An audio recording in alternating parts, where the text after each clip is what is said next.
You're listening to the Wrigleyville Nation podcast. Season ticket holders and lifelong fans with neighborhood ties discuss Cubs news and neighborhood happenings. Here's your hosts, Jeremy and Pat.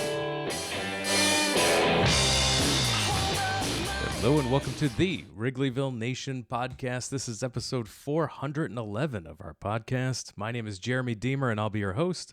I'm joined as always by my co-host. He's my cousin and he's high atop Wrigleyville tonight. How's it going, Pat? It's going well, Jeremy. Really well. It's going well for us. It's going well for the Cubs. We've got a lot to unpack. A week that exceeded our expectations. We were very pessimistic just a week ago. You were. You weren't anywhere close to the prediction of how the week went, but definitely more optimistic than I. The Cubs, I love it when they prove me wrong, and we will unpack the week that was. We'll cover the news, preview the week that will be, and to help us talk all things Cubs, you know him as a comedian, friend of the show. He used to have his own Cubs podcast called Away Games. Kevin McCaffrey, thanks for taking time out to talk Cubs with us tonight. Hey, thanks for inviting me back. It's so appropriate. I'm here on episode 411, the classic line for information. Your most informational guest. You dial 411, you get Kevin McCaffrey, you get real deep cut info on this one. This is very nice to be back here. My first one of the season this year. First one of the season, and it came at a good time because you're a local correspondent in the. I am, yeah, reporting live from the ground in Queens. Yeah. Yeah, we will. That's where we're going to start our coverage this week. In Queens. We'll start in Queens as the Cubs swept the New York Mets in New York. The Cubs on the road, pulling off a sweep. Kevin, you were there on the Tuesday game after the rainout. Is there a larger chasm of difference between vibes of a Mets being swept versus a Knicks championship? Yeah, I'm sure you guys feel like this too. It was the NBA championship run this time. It was complicated for me because I was rooting for the Knicks, but the Knicks were also my most hated team growing up. Like in the Charles 90s. Smith can suck it. Yeah, he can suck it, and he can suck it 4 times in a row right under the basket. He can all the Charleses really, but Yes. Except for Barkley. I'm very pro Barkley these days, but it led to me doing a controversial but well interacted with threads post about like the vibes in New York City based on the teams that are doing well. And it's really like Knicks is their own tier. Like nothing has ever come close to the vibes in this city sports wise since I've been here. I've been here since 2004. But I think the second closest is the Mets when they're good.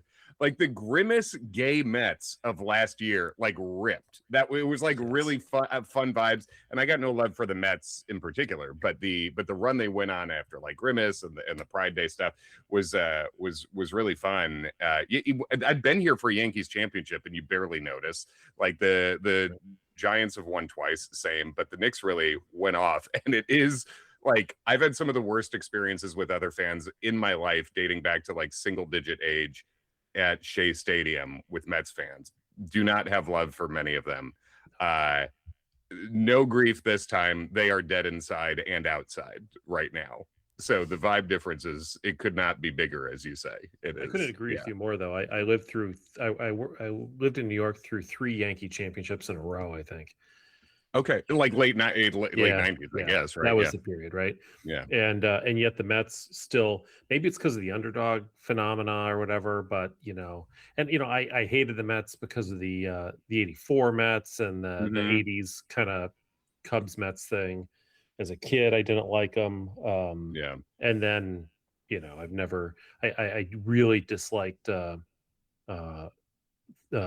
Valentine when he was the manager there, and the mustache thing I still got to give credit for, but beyond that, he doesn't yelling at fans for cheering at Sammy Sosa on Dominican Day when he hits a home run. That's not great. In 1998, it's like, come on. So it is nice to see the Mets dead.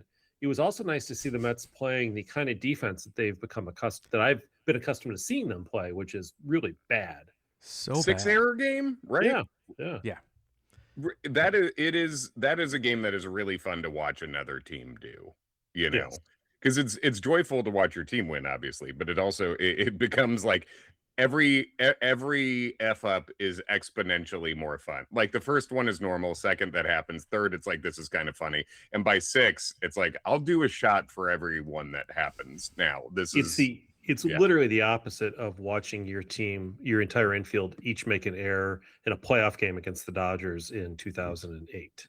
Yeah. Oof. When you have the best record in baseball.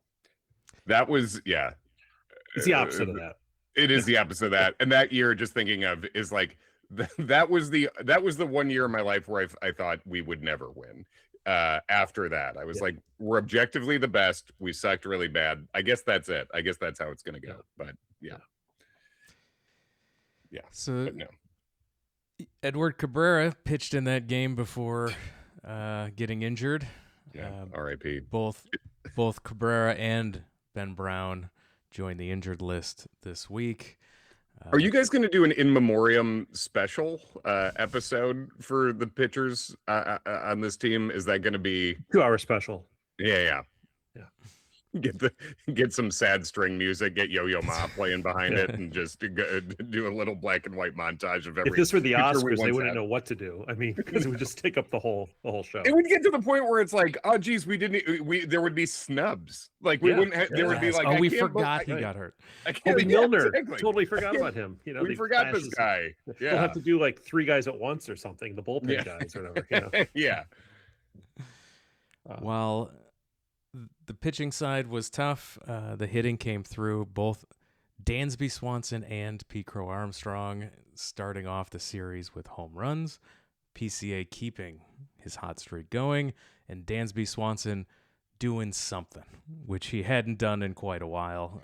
How many RBIs did he end up with in the series? Was it like 17 or something ridiculous? Well, it had to be because it was like 15 in a day, right? Or in like a 24-hour span, it was 15, right? I just recall that he had like 4 RBIs in the previous month and a half. You know, he went from doing nothing to doing everything very quickly, but he did everything so hard that it like made me think about my own life and be like, what's my 24-hour high output?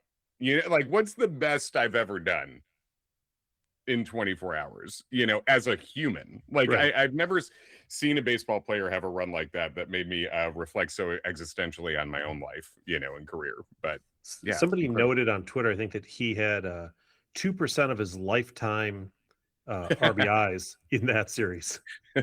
Yeah, that's fun. Yeah, I mean, like 15 in a day, and then and probably 17 for the series, which is really fun for, you know, what pace is he on kind of stuff. Yes, over the 4 games he had 3 home runs, 15 RBIs, 1.59 OPS. And he had 2 or 3 against the Rockies like the day before, right, on that wind blown home run. Or was it the Blue Jays? I think we were we at, or it was Blue Jays for right? Yeah, it was the Blue Jays. The Blue Jays, yeah. We were there, I think. Yes. Together. And those, I mean, not cheapies either, the ones he hit for the most part. I mean, he was getting into them. And he's the kind of hitter, you know, when you got a 170 hitter, you're going to keep pitching to him. Like if Sammy Sosa or a PCA is just like crushing you, Andre Dawson, you start pitching around him, right? You're like, okay, he's on a heater. We're gonna cut our losses here. But with Dansby, you're like, oh come on, I can get this guy out. Everybody else does. And then he consistently proved them wrong, which made it possible. PCA hitting at the top of the order now. Yeah. So when he's hot, of course you have no you wouldn't think twice about pitching to Dansby Swanson. Scaring nobody. He's and I mean, like it's I have you guys seen, has anyone asked him what happened? Like I haven't seen any quotes like of the last few days. I remember the only things I've heard him say about his hitting approach this year really was like at the beginning of the year, he's like trying to be more athletic, just like looser about stuff. That clearly didn't work. So I don't know. I mean, I don't know what did he make any change? I don't know if you guys have seen him say anything in the last few days. I have found him as a Cub to be a particularly streaky hitter. I think it was last year. For sure, he was. Last year he was in a terrible slump for a while, and then was it maybe August or September, he just went on this run of, multi-hit games day after day after day after day. Was that last year before, maybe the year before when they were out of it? He has that ability to just get hot and stay hot for a while.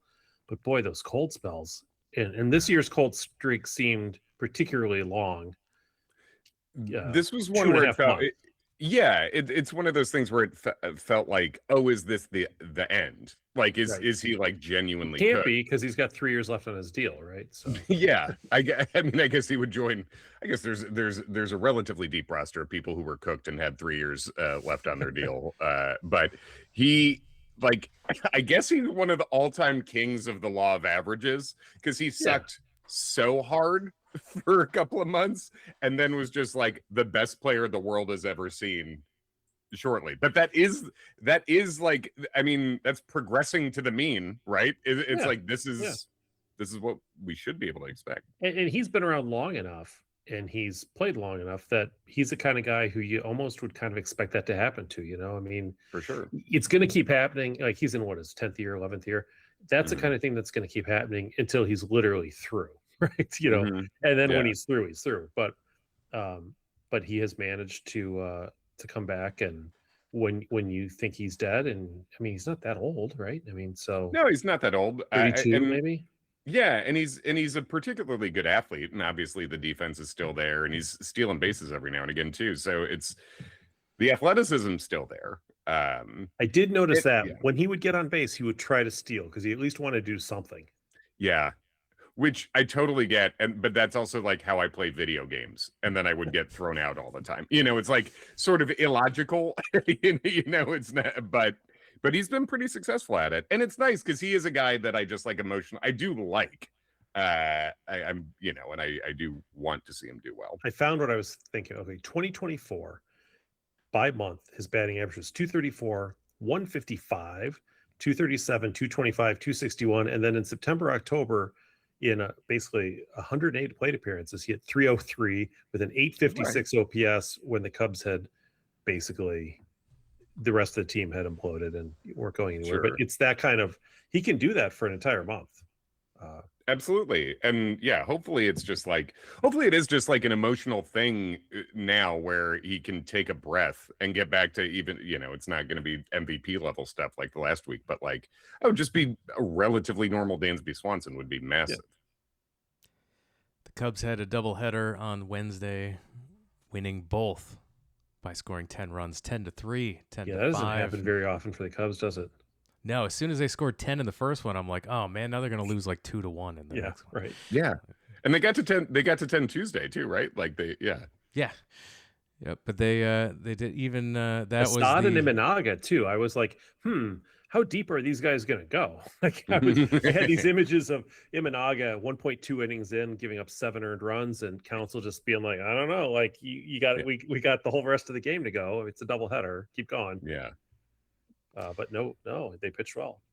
Yeah, Assad gave you 5 innings. Yeah. And thanks to those 6 errors from the Mets, the Shota was able to go 5 1/3 himself. And the bullpen with 5 more guys to close that out. Guys, I don't know those guys. No, thank you. You could say any name to me. It real Bobson Dugnut ass. I don't know if you guys know the meme. Have you guys seen the meme? Do you know what I'm talking about if I say Bobson Dugnut or Todd Gonzalez? There is a Japanese video game. This meme went viral where they like did their version of what American named baseball players would be, and it is deeply hilarious. Names you've never heard of, that have never happened, but this is who the Cubs are going to in the middle. That's where of we are now. Yes, I played a mental game with myself today when Wilson came in. It was B. Wilson, and I'm like, let me guess. Ben Wilson? No, I made a list, but Bryce Wilson was the answer. I did not get that right. Bryce Wilson. Bobby I remember Wilson. him being kind of a prospect, unless it's a different Bryce Wilson. But yeah,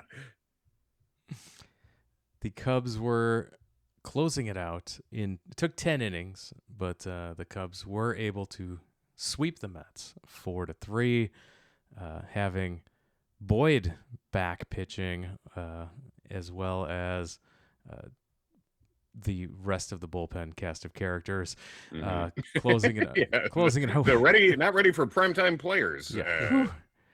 But no, good to see Boyd back and pitching enough. 4 2/3 for him. 4 walks, 4 strikeouts. But at least a pitcher who can start for the Cubs, and the Cubs were able to win 4-3. After it's good that to have game, at least one of your starters still alive in June. After that game, they went to go add a new starter, and they traded with the same New York Mets for an all-star. Get David Peterson from the Mets in exchange for first baseman Cole Mathis, the Cubs' number 13 prospect. He was also a second-round draft pick, which, if you listen to last week's show, you know that if a Cub drafts you in the second round, your career is done. Really? The last Cub to produce positive WAR, who was drafted in the second round with the Cubs, was Lee Smith. That's crazy. DJ LeMahieu did a lot it, of drafts. not with the Cubs. DJ LeMahieu did somewhere else, right? And no one else has. Yeah. Justin Jones was part of the deal that got us Nomar Garciaparra briefly. Right. This is why I'm pushing the Yeah. Cubs to push in the labor negotiations for a 1-round draft, because after that, Pick your favorite dude, and then who cares? Yeah, right. Everyone else go where you want. Yeah. Everyone gets one dude. So this Peterson guy, who was an all-star with the Mets last year, I looked him up. So he was a first-round draft pick in 2017. I wanted the Cubs to pick him. Cubs now have 2 guys who, as at the peak of my draft nerddom, I wanted them to pick on the team that they didn't, and I guess the Mets got them both. Eventually, Peterson and Conforto, and I was wrong about Conforto because they picked Schwarber that year, and thankfully they saved $2 million by cutting him eventually. Yeah. But they Conforto was a guy I was all in on at the time, and him. Peterson I really wanted. And now we do have. I didn't realize he made the All-Star team last year. Yeah, well, so the Cubs couldn't draft Peterson because the other options were too enticing. They got Brendan Little, and then they got Alex Lang a couple picks later in the compensatory draft. That was the 2017 draft, which, as you recall, I think the most success of any of the Cubs draft picks until Peterson, who we didn't actually technically draft, but would have been the one. Remember that one season Brandon Hughes had out of the bullpen? And then he was hurt from no more. Yeah. Converted outfielder. Yeah. And then he was done. Yeah. Just got hurt. We never heard from him again. Other than him, I don't think the Cubs have any positive WAR from that draft. Mm-hmm. Yeah. Yeah.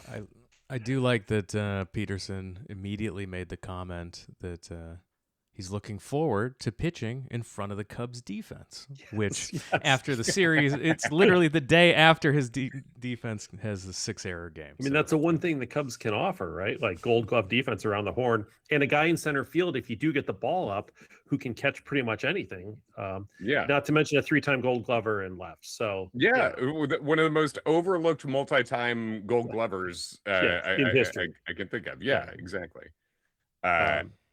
And a rejuvenated Seiya Suzuki and right. I mean, look, he's got the best situation. He probably just wishes the Cubs had gotten him in April so that he could have pitched in 40-degree weather too, with the wind blowing in. But with the dead bats and stuff. But I mean, it's one of those things where I know Cole Mathis. I've heard people talk about, he sort of an enticing bat, but like, I don't know how you guys feel. I do not care. I am very, very. I think that is, if you want this season to make to matter at all, that's a deal you do like 1,000 times in a row. Like I'm just a warm body with some upside in Peterson, like could be a mid-rotation guy. I mean, as you say, made the All-Star team last year.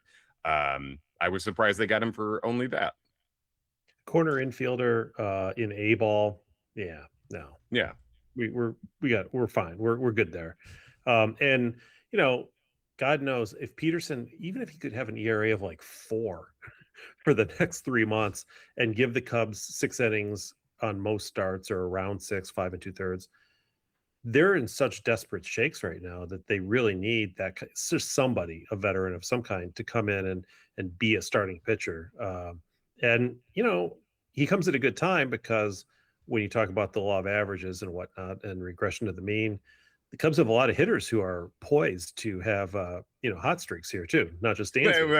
That's a great political way to put it, and but also statistically correct. Michael Bush, we got a lot of people who statistically got to start doing good at some point. Michael Bush is going to get 17 or 18 second half home runs. I mean, Peterson can be the recipient of that. Yeah. He had a really fun one against the Mets. He hit one that was like out of the park as quick as almost any homer I've ever seen. The one he like doinked off the facade in right field was great. Every time I see Michael Bush come up to the plate, I'm always like, 9 home runs? That's it? Like that's all he has so far? Yeah, it's incredibly frustrating.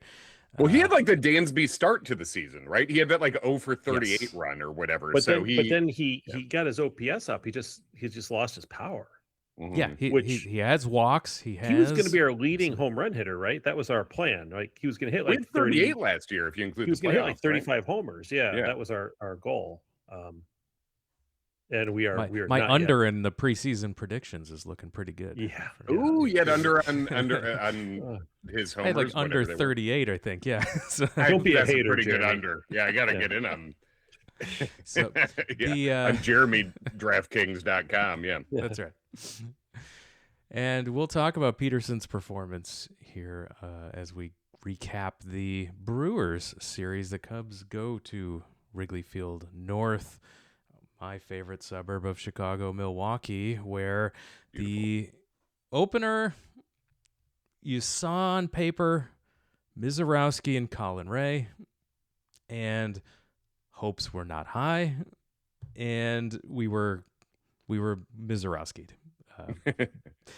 But a surprisingly decent performance from Colin Ray in the losing effort.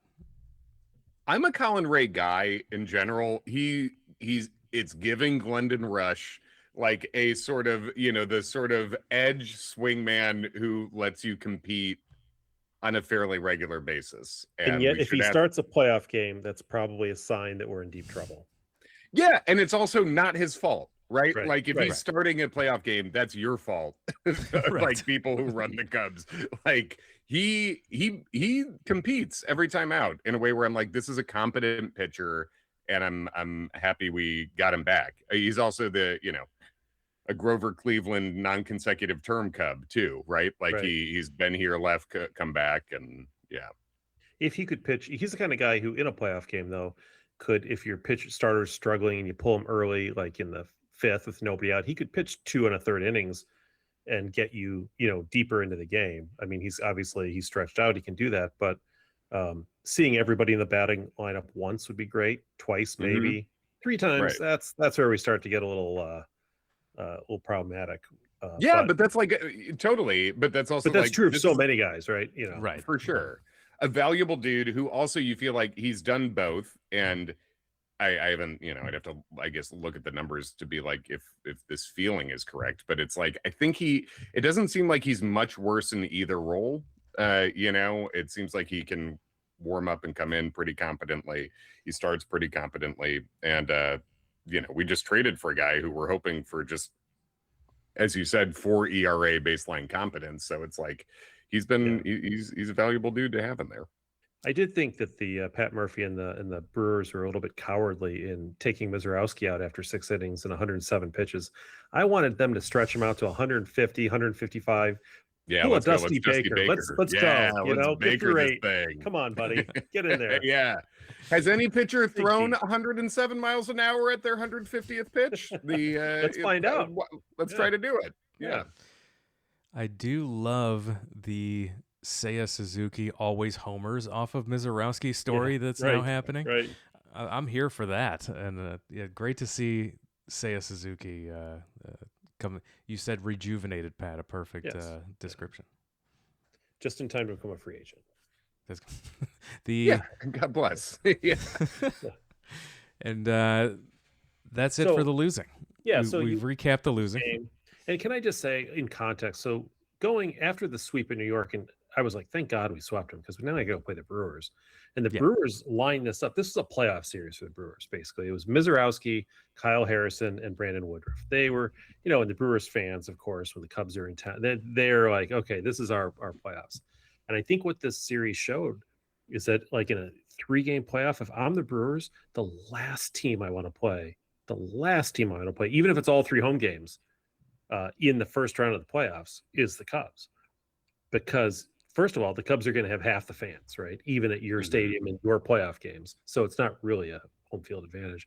But also, baseball's such a funny game, right? Like, yeah, Mizrowski wins, but then the next 2 days, look what happens, Yeah, and I think for the Brewers in the playoffs now, it's been obviously they can, in recent years, they have all the bragging points over the Cubs. They keep winning the division. We paid so much for their manager. I feel like David Ross could have gotten the Cubs to the same record they have this year. It turns out that wasn't the exact thing that was giving them their magic. But I think we now have reached the point of year-to-year Brewers success where they're edgy about not getting further, and there's nothing more depressing or hurtful than a worse Cubs team beating them in the playoffs, which we didn't do last year. No, we came close though. We came very close. Yeah. But when I look at that Brewers lineup as we did this weekend, I hate to say this because I don't want to jinx anything, but Jackson Sherry, I'm not saying he's not a good player. He's a very good player. Yelich, that crusty old, sign stealer, he's still around. Yeah, can't. But like if Bryce Terang is one of your best hitters, the Brewers lineup doesn't scare me in the way that some teams lineups do. And so, but they annoy you more. They annoy you more. Yeah. In a playoff situation, though, I mean, I feel like that's a lineup that is no better than the Cubs lineup. I mean, when the Cubs are not being miserable, like they have. Right. I think on paper that's true. Obviously their pitchers exist, which is a nice advantage.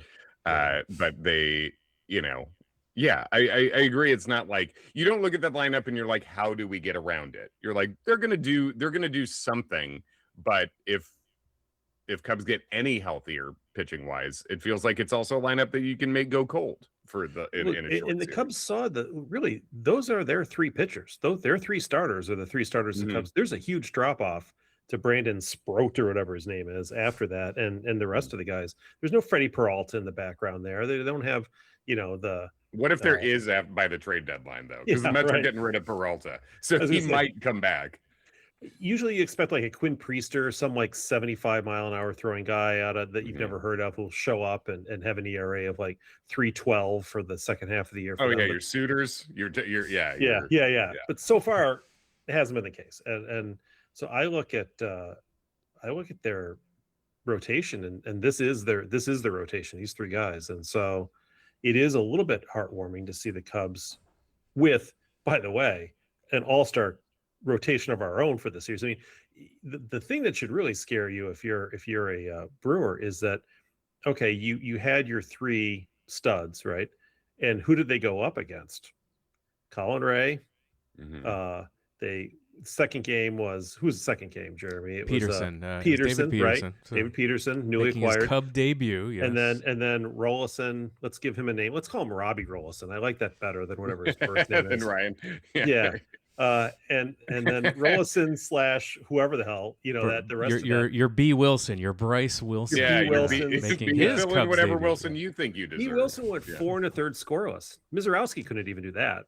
And then Thielbar back from and then like Ferguson. What should we call him? Tyler. Let's call him Taylor. Let's give him a good name. He's a T. And then Webb and Ethan Roberts. And then if you are rough day for Ethan today. Yeah, but if Friday, if Jordan Wicks, and every time he's out here, if Jordan Wicks can close you out, then you're in big trouble if you're the Brewers. He actually looked good today too, which shocked me. Did he look good? I mean, good enough. right. The last pitch was nice. I didn't expect him to record any outs. Right. He got 3. He got 3. He got the foul out in the Gary Sanchez. I don't want to cut to. Let's go. Yeah. Okay. So today's game was the big game, right? It was 1-1 in the series. The Cubs come in, they're down 1-0 heading in the 7th. This is easily a game you could have said, well, gee whiz, Woodruff's good, and we're having basically a bullpen day. Yeah, we're gonna lose today, and that'll be that. but the Cubs didn't. They tied it up. They went into extra innings. They got out of the couple jams in the 8th and 9th, later in the game. Mhm. And then miraculously, the Cubs scored 3 in the top of the 10th. And you're like, oh my God, are we going to win this game? It's 4-1. And then just as quickly as you say that, they completely imploded in the bottom of the 10th. And you're like, oh my God, right? Just to recap the bottom of the 10th, right? You're up 4-1. Yelich base hit, drives in the pretend runner from second. Sure. Churio walks. Turang. That's the, I think we all feel this way, but like that's what you cannot do. Agreed. Like So the bases are loaded thanks to the walk to Churio and the single trainer. So bases are loaded. It's now 4-2. You bring in Wicks, and what does he do? He walks the first batter. Again, second walk with a 3-run lead in the 10th, which is, like you say, the kiss of death. You just can't do that. Yeah. You've got an inherited runner and now 2 more sort of you walk 2 with a 3-run lead to close the game. So now you're it's all fired. So now it's 4-3 with the bases loaded and nobody out. So the text I was writing you, Pat. Yeah, the about that Jordan Wicks. Yeah. While this was happening, I texted you about Jordan Wicks, didn't I? I said, well, I can't say it on air. No, it's not appropriate. We owe him some apologies, but he was able to after that first walk. I'm like, God, this guy sucks. He sucks every time I see him. Nobody. I don't understand. 4-3 I do not understand why what management sees that I don't see. Like why they keep calling. Like, you know who we need? Let's call up Jordan Wicks. And I'm like, that amazing how? that debut against the Pirates was friggin' magic. I would have taken it was when I was 11 years old at this point. Yeah, exactly. It was a while ago. But we get like this was a game where whoever lost would be furious, right? Like if the Brewers have to be, and we came back from a 4-1 bottom of the 10th. It's bottom of the 10th. It's now 4-3 at the bases loaded, nobody out. And you've got like, I don't know, Bregman and Swanson and Happ or something up. Of course, we all know what would happen in real life, but we would still be irritated by it. Like all we need is a sac fly. You get 2 batters to do it, right? And it's tied. And God forbid you get a hit, you win. And of course, you get a guy swinging at the first pitch, popping it up foul, right? After a walk, I believe. Yeah. After a walk. And you get that, and then you get, thank God, I bless Gary Sanchez for having my current physicality and sprint speed and just like a consistency of offensive failure since that one year when he hit like 10 homers in 4 days or whatever a million years ago. He had his own Dansby run, but like when he was up, I had a knife in my hand. I was cooking dinner, and it's not a good time to have a knife in your hand. It's not a safe time, at least. But I was like, if anyone can do it for us, I think it might be Gary Sanchez. I think he might be able to win this for us. You want to talk about outmanaging another team. Craig Counsell, and this is a brilliant move. I didn't realize it at the time because I don't have his baseball acumen, but in the second inning, he told Rolison to give up a home run to Sanchez because he figured later in the game, that same after hitting a home run earlier in the game, Sanchez would be over eager and looking to hit a ball, and they sure enough they pitched him perfectly, induced the double play ground out, and the Cubs win the game. It's real Rocky's trainer level of coaching, real Mickey, real move, So, and now as a result of that, you remember when the Cubs got swept by the Brewers? I was only at 2 of those games, so I remember it somewhat. Which time? This would have been in May, right? Okay. Since that sweep, the Cubs have played 34 games. What do you think their record is? We've had some rough series in there. Got swept by the Astros. God, after this week, it makes it tricky. I was going to say like 5 under 500, but 17-17. Okay, right at 500. Yeah. So the Cubs have been 500. Right? So basically, if you go back to when the Cubs won their 10th in a row for the second time against the Rangers on that Friday night, they then went into a 2-9 tailspin. They lost 2 more to the Rangers. They lost 2 out of 3 to the Braves, 2 out of 3 to the White Sox in a game they blew in the 10th inning. Of speaking of games that make you mad, and then they got swept by the Brewers. And other than that 2-9 stretch, they've been 500 since then. So the Cubs only have to play 7 games over 500 before the All-Star break to get back to where they were after their second 10-game winning streak, when we were like, oh, well, this team's definitely going to the playoffs. And not only that, we're probably going to play in the NLC championship game. So it's funny how that, and if I had told you the litany of people who would be hurt in the meantime, if I said, oh yeah, by the way, so Brent Brown, forget him. He's out. Boyd, he'll re-injure himself. He'll be out. Steele's not coming back. Horton, he's out for the year, probably next year too. And Cabrera, yeah, he'll be out twice on the IL, and you'll never see Jamison Tyon. We don't even know where he is. Oh, and then in the bullpen, Maitan will be hurt. You'll be like, oh, that's not so bad. Is that better though? Yeah. Is that Palencia? Yeah, probably. Palencia will go on the IL twice. We don't know what his story will be. That's one of the saddest things for Kobe Milner. If you just gone through the entire, you'd have been like, well, like there's no way the Cubs can. I mean, 17-17 would have seemed like a stretch, even though we played a pretty weak schedule that time, but with those types of injuries and the fact that they managed to do that, I'm as surprised as anybody. An 8-2 record in their last 10 games, 2 of those against the Brewers, helps to bring the Cubs 5.5 games behind Milwaukee for the division. And in the wild card, the Cubs currently sit in the second wild card spot, a game and a half above the Cardinals, who are 3-7. We can all take a minute to laugh at the Cardinals, who are 3-7 in their last 10 games. So the key is to get the first wild card, right? Because that gets you a home series. Yeah. If you're not going to get the 2 seed, We actually won 9 out of 12. Right? Yes. Yeah. And then you've got... Yeah, so... and it's like 5.5 games at this point in the year is like, that is extremely within striking distance. Yeah.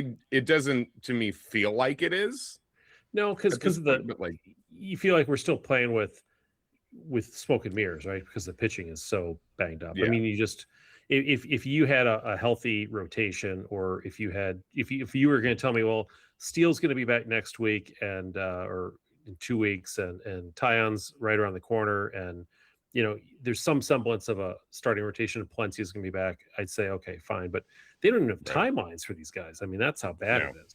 My other reporting from the ground in New York City is that Justin Steele enjoyed his time at Katz's Delicatessen. He said it was a great experience, and his arm was able to handle a fairly large. That's a big sandwich. So, they don't have those in Mississippi. No, you don't. Oh, and the way they toss the pastrami to you while you're waiting like you're a seal is great. It's demeaning in the best way possible. But yeah, he had a great time there. That's what I can report. All right. The Cubs they cannot go to the playoffs with this pitching staff. Cubs need to make a move, which means they need to be within striking distance. That's why this 2 out of 3 against Milwaukee is so huge. Jed has all but said it on every interview he does, that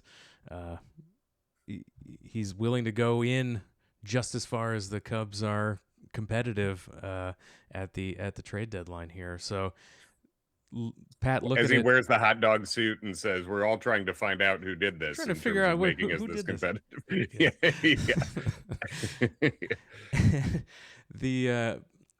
So, Pat, are you confident that if the Cubs keep on the trajectory as you laid out, that they will go out and get one of these guys, even if it's a rental?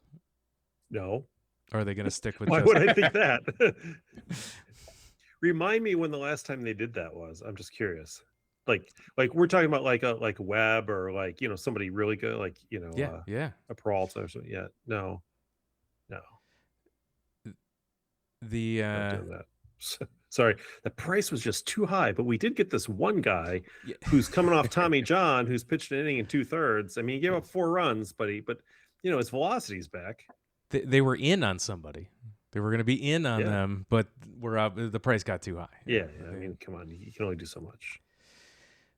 Interesting to think about this trade deadline, where players who, when you're looking at players that are still going to be under your control for more than a rental, if you will, which is what the Cubs prefer, with the upcoming CBA and a lot of the negotiations going on here, players who might appear to be under control for a couple of years may only be in control for 1 year, depending on how some of these restructuring in terms based on what we're seeing in some of the negotiations and proposals from MLB and the Players Union go. There's a lot of uncertainty coming into this trade deadline that could we know how risk adverse this front office is, so I'm not confident, but knowing that what they have to do, Kevin, I'm hoping that again, like this week on the field, I'm proven wrong. Are they so risk adverse? Are they considering selling the team? Baseball is very risky. It's a risky investment in general, I think. I think it's too profitable to sell. Yeah. I hear there's very little profit in it from some people who are related to the team. Yeah, I mean, like, so you're talking about the new potential MLB's pitch for what the new bargaining agreement's going to be. Yes. Yeah. What are the details to that? Because I did not know it could change things that with like existing deals. So it would change. So this latest proposal would change from the owners. The owners would change how soon a player could get to free agency. Okay. Which would impact some of the contracts that are coming due in the next year or two. Gotcha. So looking at, we'll run through some of these right now. So a maximum contract length of 5 years for players who switch teams, and a maximum of 15% of the cap, with 5% increases every year. So if there is one, yeah. They're assuming this is this entire proposal is based on acceptance of a cap. It's pretty big. Yeah, that feels like a pretty big assuction.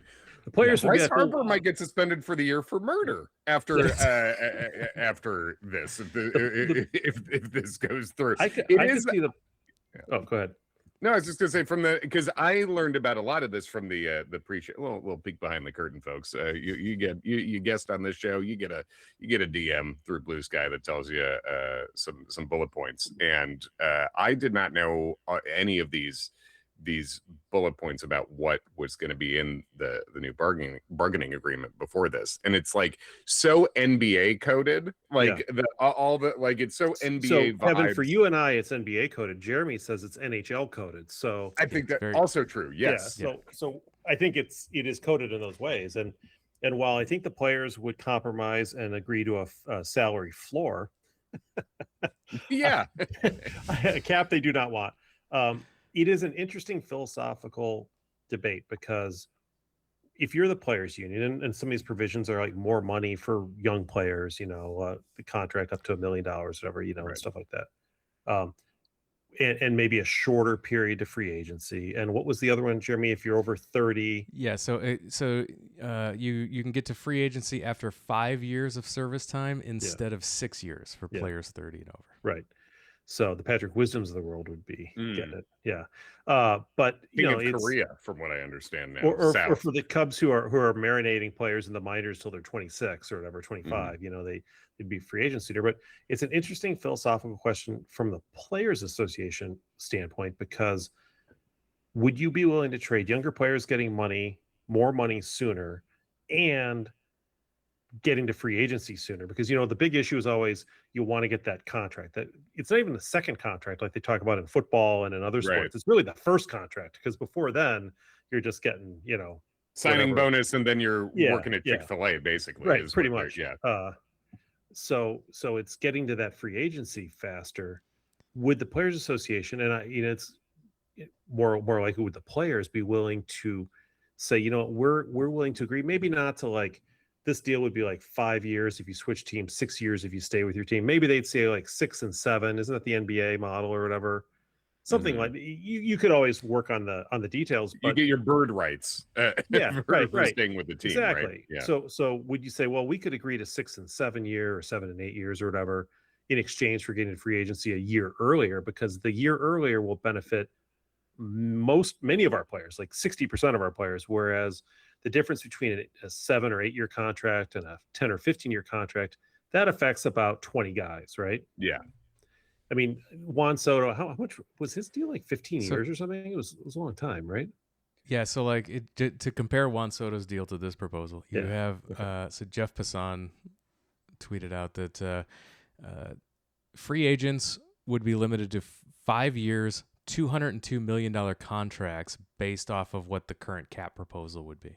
So any free agent, the max you could get is 5 years, $202 million, because that's 15% of the proposed cap number. I mean, this Juan is like Soto's deal. Yeah, Juan Soto's deal with the Mets was 3 times the number of years and 3.8 times the dollars. Yeah, it's just like you say the max, and it's like that's not far off what like Alex Bregman is doing. You know, it's just like this is not going to happen like that, not in this form, right? There's just no. Yeah, and it's like maybe 7 and 8 or something might work. And forget the cap and the percentage and stuff. It could, like let's leave that aside as make believe. But like the 7 and 8, or you could have a formula where you could do 9 if you're a player of a certain status, like they do, how they do the super 2 or whatever for young players. You could come up with a formula where if you're a really good player, like a star player, it would be 8 and 9, but if not, it's 7 and 8. I don't know, like. Sure. Or like the MLS does, like, we have a cap, but if there's a foreign guy who's actually good, it doesn't matter. Yeah. We're just going to give him whatever freak he wants. Listening to all this, it's a lot of numbers. And it's like, I think the main thing I'm finding myself depressed about is that if this went through, that how much it might be better for the Cubs, where it shouldn't be. It shouldn't be, because we have such a distinct advantage over every team, but like 3 or 4, right? If we acted like it. But this contract would be perfect for the Cubs. It's really the sweet spot of teams that could spend a lot of money, but don't want to spend it on a 10 or 15-year deal, but are willing to do it on a 7-year deal or whatever. And that's the Cubs, right? Like that would be the Cubs. If Juan Soto was limited to 7 years and for whatever reason his team didn't offer the money or whatever, the Cubs would be right up there. I mean, because they would pay, I think, a yearly amount higher than some teams. It's just the years that always scares them off. Ever since Hayward. Yeah, they would eliminate deferred contracts in this as well. Yeah. So boo-hoo Dodgers. Cool. Yeah. I feel I'd be cool if the next CBA just had that, honestly, like as a difference. That's enough for me.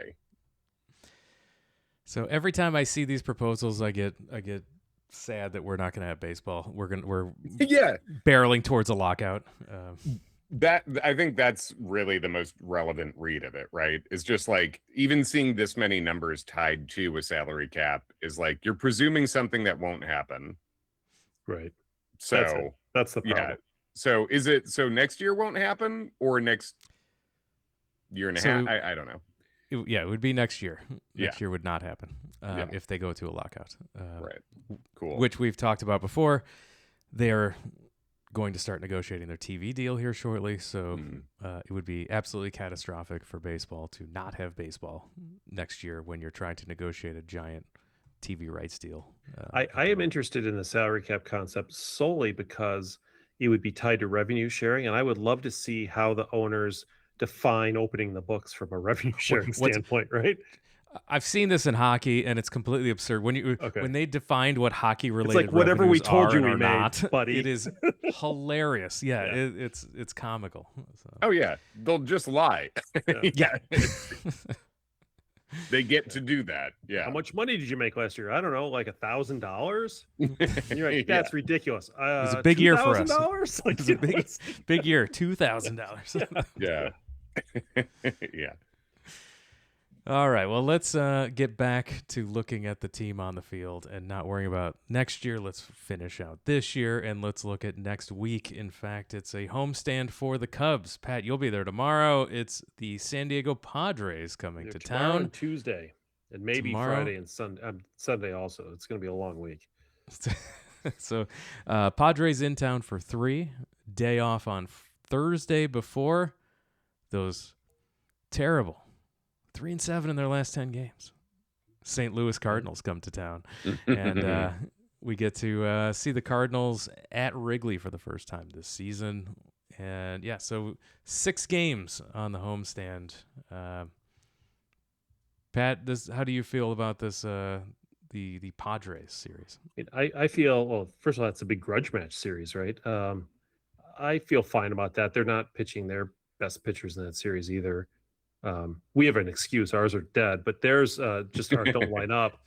But I do look at a week where the starting rotation for the Cubs per ESPN is going to be Imanaga, Boyd, Ray, Peterson, nobody, and then Imanaga. It's like, oof, rough. But I mean, that is kind of where we're at, right? Like, yes. But yet, I still think the Cubs are going to go 4-2 because I think the Cardinals are bad, and the Cubs are going to win 2 out of 3, and I think the Cubs will take 2 out of 3 from the Padres too, and I think you're going to start to see some other guys heat up. By the way, Nico Horner quietly the last couple of days has gotten some base hits. That's kind of nice to see after his horrendous, like, career worst slump. So yeah, I think the Cubs will go 4-2, and the Brewers are going to start looking over their shoulder and start going into cold sweats at night because they see the Cubs coming. Kevin, the Padres are 6-4 in their last 10 games. They are a half game behind those Cardinals for that final wild card spot. So both teams trying to hang on to that final wild card spot as they play the Cubs this week. I think it's fun that their big dudes don't hit homers anymore. The Padres. Yeah, like Machado's sort of the Michael Busch of the West Coast. Oh, right? I like that comp. Machado is what a sort of, like, you have to thread such a needle to be uniquely unlikable and also not like a deeply bad person. You know, like he's not like a viciously horrific person in any way I know. Like as a real dude, like, but man, he's annoying, and he never, like, he plays kind of dirty, and he doesn't ever take accountability for his own failures. He's way too young to blame analytics for what's happening in what's happening to him in baseball. But he thinks analytics make people think he's worse, and it's like, your numbers are bad. There's no number. You're minus 0.4 WAR, buddy. Yeah. And he would. That's too woke. Those numbers are too woke. How about a 183 batting average and a 647 OPS? There is no Reagan era conservative number like batting average, and yet he's like, yeah, that should be enough to really close the book on Machado. But he's complaining it's all the nerds that are making him bad. It's not him being bad. And then Tatis is like, I know he hit his first homer after 1,000,000 years. He's got 3 now in 80 games. 3, that's nice. I would love to have 3. But he's out of his PED safe space now. Yeah, no, and it's like, you're still big and strong. Like, there are dudes, the Rich Aurelius of the world. I understood the PED stuff, but it's like, Tatis, you look like a wonderful athlete. I feel like what my heart says, and I hope it's wrong, I'm feeling 3-3 off this week. It just seems very plausible to me to take 2 or 3 against the Padres and have a very annoying 1-2 against the Cardinals. I hope I'm very wrong. If I told the Cubs are better than the Cardinals, you just should be better than the Cardinals this year. Yes. But here's a fun stat though. So if you look at OPS plus, right? If you equalize it out, 100 being average, the only player with an OPS plus in the lineup for the Padres over 100, so over an average player, is none other than Ty France, the first baseman. Everybody else, man, I would have taken me easy 4 guesses. Arias, isn't he? I mean, like, he weirdly turned into like an excellent defender all of a sudden, Mr. Contact. But it's we're looking at like Jackson Merrill at 72, Machado at 78. God, Merrill's Freddie Fermin, the catcher's at 40. Jake Cronenworth is on the IL, but he was at 34. Oh man, that's Bogart's 81. It's just Machado 78. Yeah, it's bad. It's a lot of money for below average. That's too bad. Too bad, because I actually like AJ Preller. I like a guy who just tries goes for it. He tries all the time. That's why I like Theo Epstein, because Theo Epstein tried. Yes. It didn't always work out, but it worked out that one time, and that made a difference. That one time was real nice, and it and like a couple of good. I mean, in talking about the Cubs sweeping the Mets this year, the last time I remember that happening, maybe it happened since then, but 2015 was when obviously they went 7-0 against the Mets in the regular season. Then the postseason, just like we did this year. That's good. Yeah, we finished 7-4 on the season against the Mets that year. Yeah. The last 4 were rough, but those first 7 were sick. So I'm feeling good about 2 out of 3 against the Padres, and I'm feeling like 2 out of 3 against the Cardinals because the Cubs did lose 2 out of 3 in St. Louis last month. Yep. And the way that when the Cardinals are bad, it still just seems to work out around 500 with these two teams playing each other. So I'll take the 2 out of 3, and I'll have an optimistic week this week, Pat. So nice. I hope you guys are right.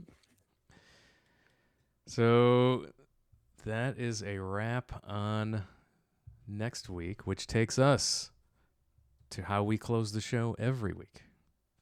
We close the show by Pat takes us to this day in Cubs history, where we're going to look at a lineup and we're going to guess that lineup from today in a previous Cubs year. Pat, what year are we in?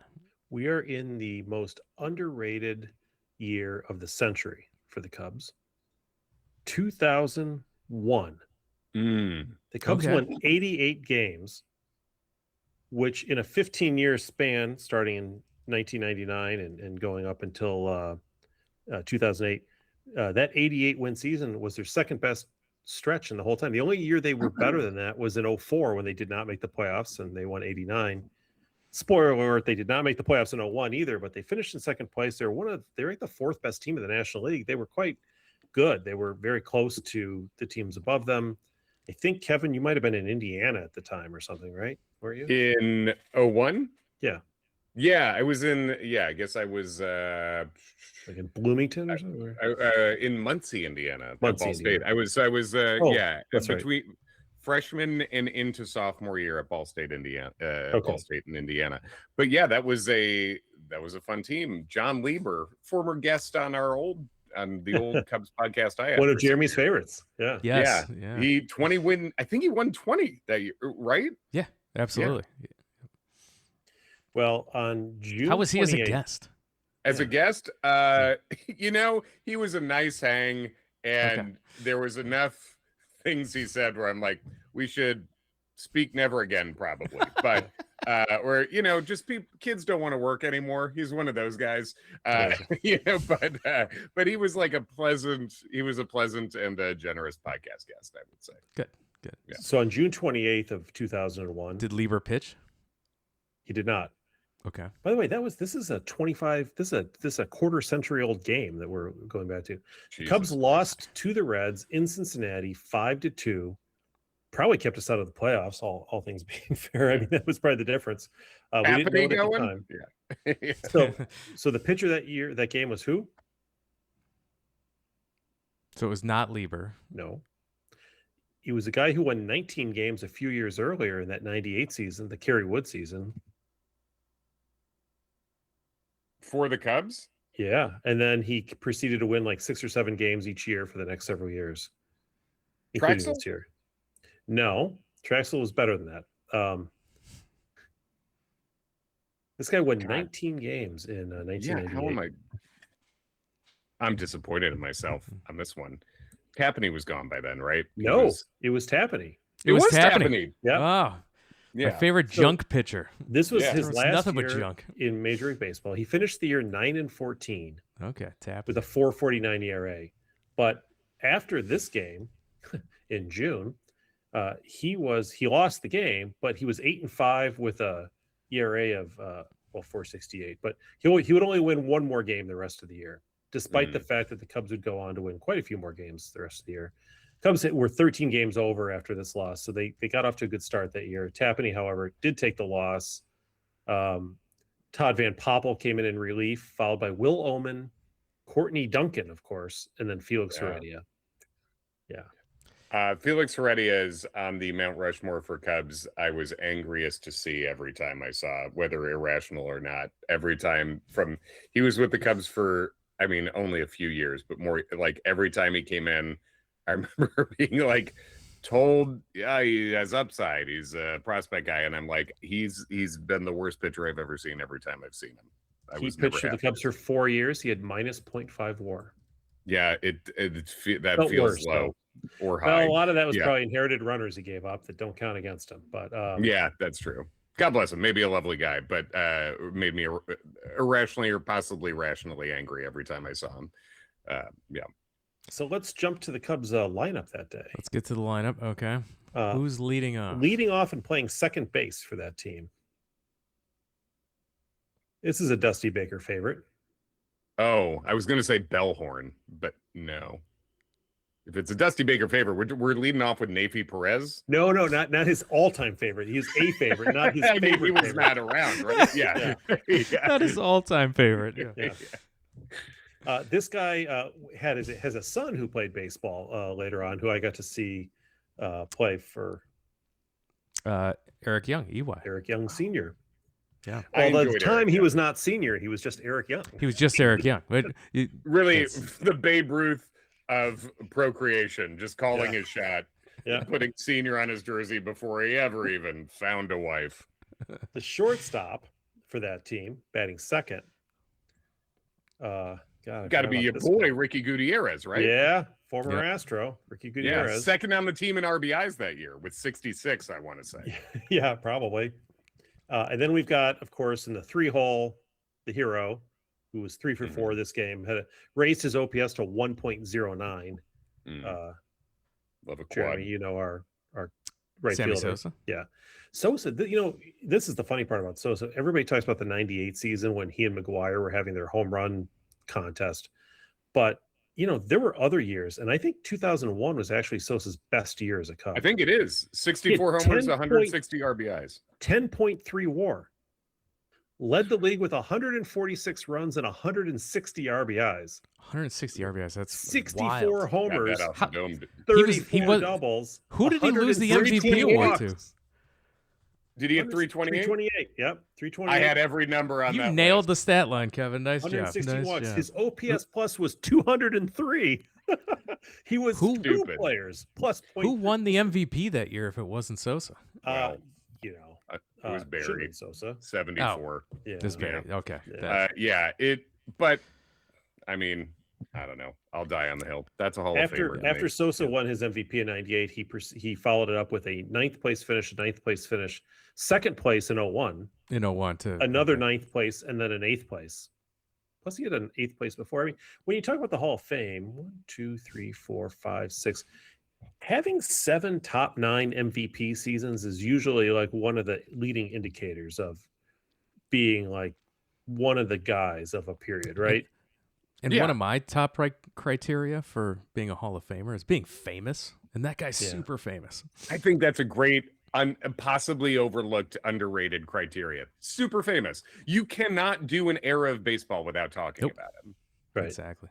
Like, I can't believe how he's been breezed over in Hall of Fame rejection. But yeah, 4-season home run of it was like what 66, 64, 50 or like, and then 160 RBIs. That's one a game.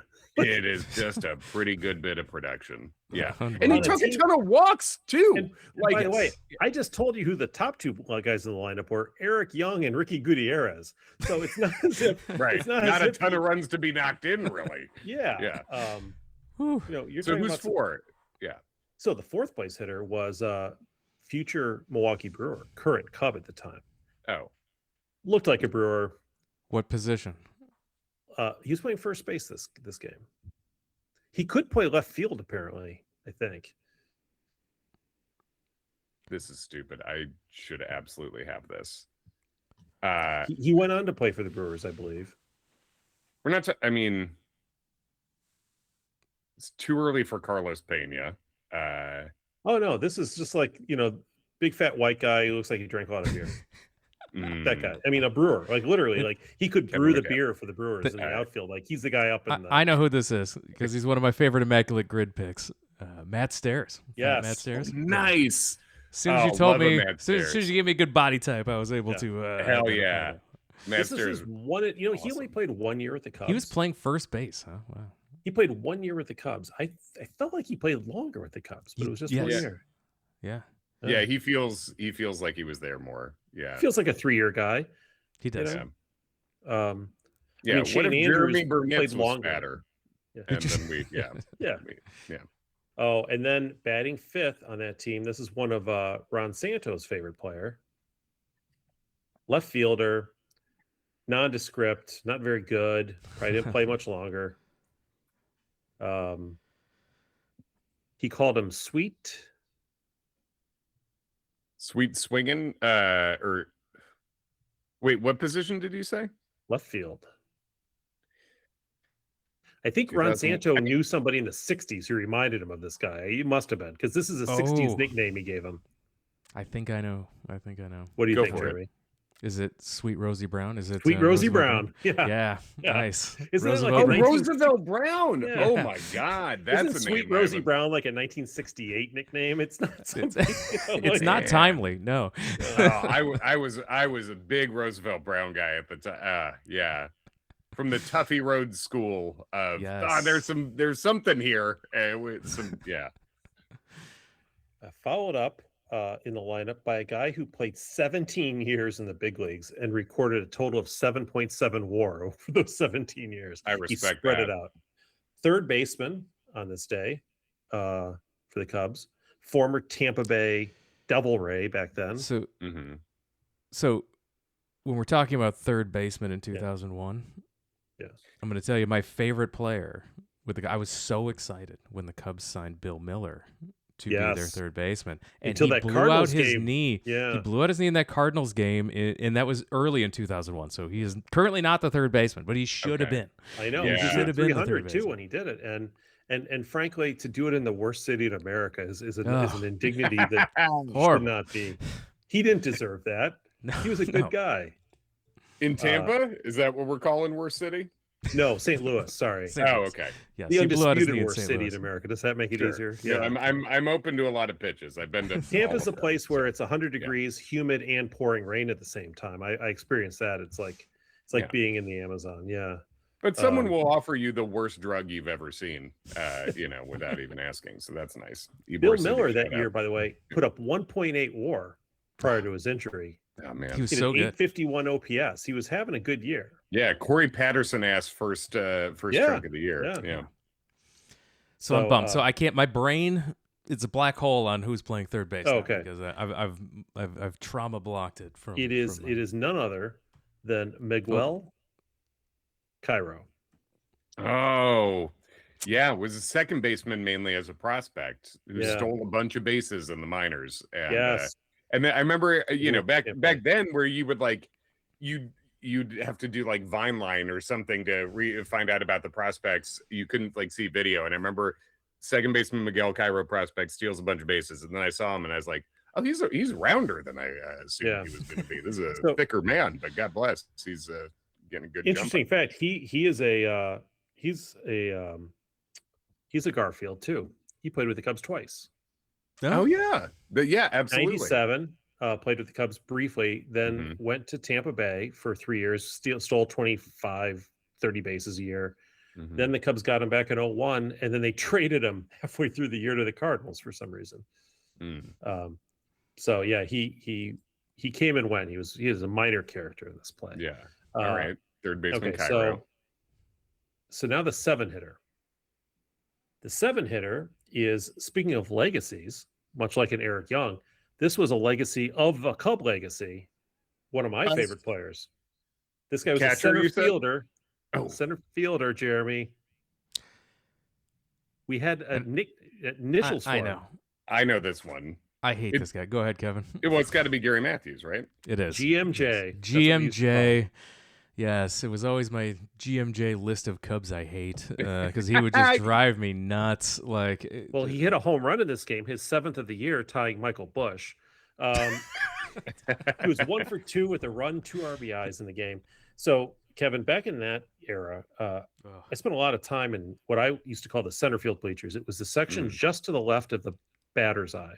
Mm-hmm. It was a short section, so you didn't have to get up as much, but it was kind of like behind center field. So we spent a lot of time with Michael Tucker, Gary Matthews Jr., and various other, Lance Johnson, whatever, you name it, right? Whatever Cubs center fielder was there.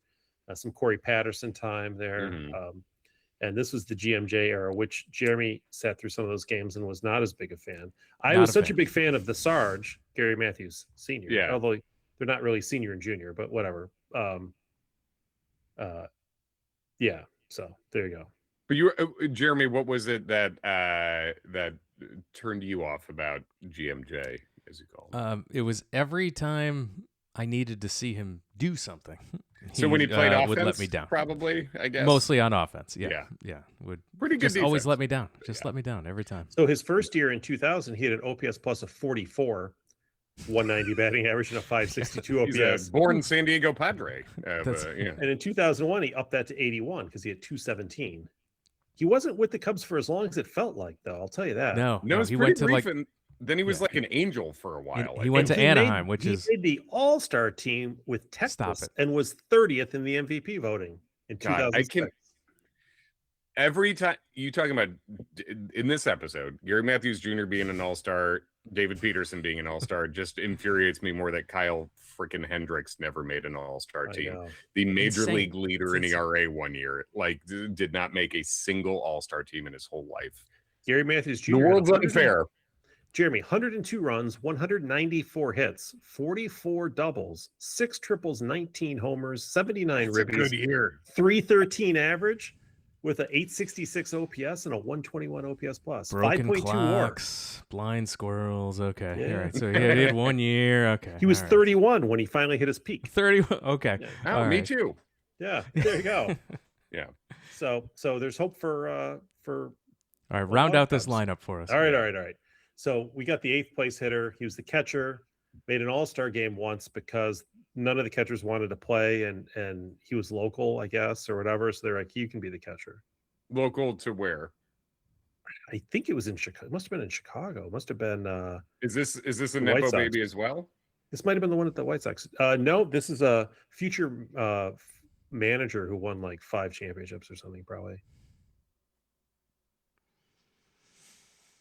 Went to school locally in the Chicagoland area for college. It's not Hunley, right? Like No. it was the okay. This guy went to a college in the Chicagoland area. Okay. He was a Cub for many years. Girardi. Yes, Joe Girardi. Yep. A 2-time Cub, by the way. Yeah. He started off with the Cubs from 89 to 92. He went to Colorado. The Yankees came back to the Cubs, was an All-Star in 2000 because they needed a catcher. Maybe the game was at the White Sox. I don't know why, but he just was around. He was available. Yeah, he's just a dude. Yeah. So he just agreed to do it. Yeah. He's like, I'm going to be a manager someday, so I might as well go to an All-Star game. Yeah. And that was the lineup. And then we had Kevin Tapani. Ron Coomer pinch hit in the game, as did Todd Dunwoody. That's not real. You made that up. Oh, if only I had. He had a minus 1.5 WAR. Cost us a playoff spot that year. Bob's and Doug Nutass. Yeah. So that was your game 25 years ago today. So look, you look at the lineup today, you're like, yeah, it's not as bad as it could be. We don't have Sammy Sosa. And that was 88 wins. Yeah. At this point, it's like, I don't know that if you gave me the offer that I would book 88 wins right now, but like, I'm not far off from booking it, Yeah. Two things that are super impressive. One, Sammy Sosa's stat line. The second, Kevin knowing Sammy Sosa's stat line. Yes. So both things impressive. Always 328, 64, 160. It'll be burned into my head till I'm dead. Always fun to take a trip down memory lane and go down a Cubs lineup from this day in history. And time flies when we're having fun talking about the Cubs. We are going to wrap it up and call it a podcast. Kevin, as always, thank you for joining us. Please remind our listeners how they can find your work on the internet and come see you do comedy. Follow me at Kevin McCaff on any of the things. Just at Kevin McCaff on Instagram, TikTok, Facebook. You've been putting in a lot of Instagram effort, so I definitely recommend people go to the Instagram. There's good stuff there. Good. Couple new videos every week. 2 new videos every single week on Instagram, and you get your friggin' panel jokes that they have. You get some 2-camera stuff that gets a whole lot of views and gets me some death threats every once in a while. So there's a lot of spicy stuff you can see over there. And if you're in Chicago, you can come see me headlining Zanies in Old Town on July 21st. And we'll be there. I was going to say your favorite, if you're listening to this, your favorite Cubs podcasters are going to be in the house too. So quite a Cubs celeb studded series we're going to have there. And if you're listening to this, Kev MC code will get you $10 off. So little friends and family there, but it's going to be a great show. It's where I recorded my first album, I Love Zanies Old Town, and just doing one night there this year. So July 21st, Tuesday, I will be doing that, and at Kevin McCaff otherwise. And you can follow us on all the social media platforms at Wrigleyville Nat. And of course, the video version of this podcast is available over on the YouTube channel. Search for Wrigleyville Nation Podcast over there and give us the likes and subscribes. Helps us work the algorithm so that other Cub fans can find the show. And continue to spread the word to your Cub fan friends. Cub fans know other Cub fans, so please tell them to subscribe to the podcast as well. And thanks to our patrons over at patreon.com/Wrigleyville Nation. It's how we stay ad-free every single season. So thank you for your support there.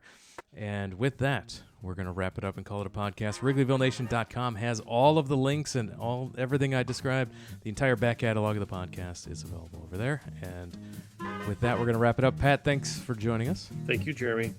Thanks again, everyone, for listening. And we'll talk to you again next time.